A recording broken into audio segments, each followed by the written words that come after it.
Hey everyone! So every single day you send messages, you share photos, you check your email, and you probably don't even think about it. But have you ever really stopped to wonder what's actually going on when you hit send? Well, today we're going to follow one single message on its absolutely incredible trip across the globe to understand how the internet really works. So picture this. You're on your phone, you type out a message, and you tap send. Poof. It's gone from your screen, and then, almost instantly, it appears on your friend's screen. But what in the world happens in that split second? Where does it actually go? That is the big question we are digging into right now. All right, so here's a quick roadmap of the journey we're about to take. It all starts with your phone, right? From there, it jumps to your Wi-Fi router, then it heads out to your internet provider. And this is where it gets crazy. It travels across the entire world through these giant undersea cables to find a special computer called a server, and then it does the entire trip all the way back to you. So let's start at the beginning, right there in your home. Okay, so our journey begins exactly where you probably are right now, in your own home. This is ground zero. This is the very first step your message takes to get out onto the internet. The moment you press send, your phone doesn't just beam its message out into the world. No, instead, it sends a wireless signal to a little box that's probably sitting on a shelf somewhere in your house. You've definitely seen it. This box is called a router. So what does this router actually do? Well, you can think of it like a traffic cop for your home's internet. It takes that digital message from your phone, and its main job is to get it onto the right road, the right highway, to leave your home and join the massive network of the internet. But this brings up a really good question, right? I mean, there are billions of devices online at any given moment. How does anything know where to send the information? How does it find your specific phone out of all the others? Well, it's just like how your house has an address for mail, your phone needs an address for the internet. And that special address is called an IP address. It's basically a unique string of numbers that's given to your device. And it acts exactly like a postal address for your house. Seriously, without it, all the messages and videos being sent to you would just get lost. It's absolutely crucial for how the internet knows precisely where to deliver everything. Okay, so quick check-in. Our message now has its IP address. It's gone from your phone to your router.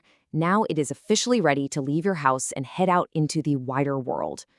So your router isn't just magic. It's physically connected by a cable to a much, much bigger network. And this network is run by your internet service provider, or as you've probably heard, your ISP. This is the company you pay every month for your internet, and they are the next stop on our messages journey. So what exactly is the ISP's job? Well, it doesn't just connect your house. It connects your entire neighborhood, maybe even your whole town, to the internet. You can think of it as the main post office for your entire area. It's the big gateway that gets your message ready for its really long trip. And now we get to what is, for me, the most mind-blowing part of this whole journey. Your message has left your town. But how does it get across the country, or even across the entire planet? I promise you the answer is probably not what you think. You know, most of us kind of imagine the internet as this wireless thing, right? Like a giant cloud floating up in the sky. But for long distances, that's not true at all. The actual backbone of the internet, its main highways, are made of huge physical cables stretching between continents. In fact, get this. There are over 1.3 million kilometers of fiber optic cables just lying on the ocean floor right now, connecting the world. It's incredible. Your message gets turned into tiny pulses of light and zips through these undersea tunnels at nearly the speed of light. But here's the thing. Sending a whole video or even a big photo all at once would just be way too slow and clog everything up. So the internet does something really, really clever. It takes your big message and breaks it down into thousands of tiny, easy-to-manage pieces for the trip. And these little pieces are called data packets. A perfect way to think about this is to imagine you want to mail a really long book to a friend. Instead of shipping one giant heavy box, you copy the entire story onto hundreds of little postcards and mail them all at once. They might even take different routes to get there, but they all arrive, and then your friend just puts them back in the right order. That's exactly how data packets work. So, our little postcards, our data packets, have traveled across the ocean, they've reached their destination, but what are they actually looking for? And how do they know what information to grab and bring all the way back to you? The destination for all those tiny packets is a very, very powerful computer. And this giant computer is called a server. It's basically a warehouse where the website you want to visit or the video you want to watch is actually stored. And this creates a really simple but crucial relationship. Your phone, in this scenario, is called the client, and its job is to ask for information. The server is the big machine whose job is to give that information. It's just a constant conversation of asking and giving, and it's happening millions of times a second all over the planet. The best analogy for a server is to think of it like a giant global library.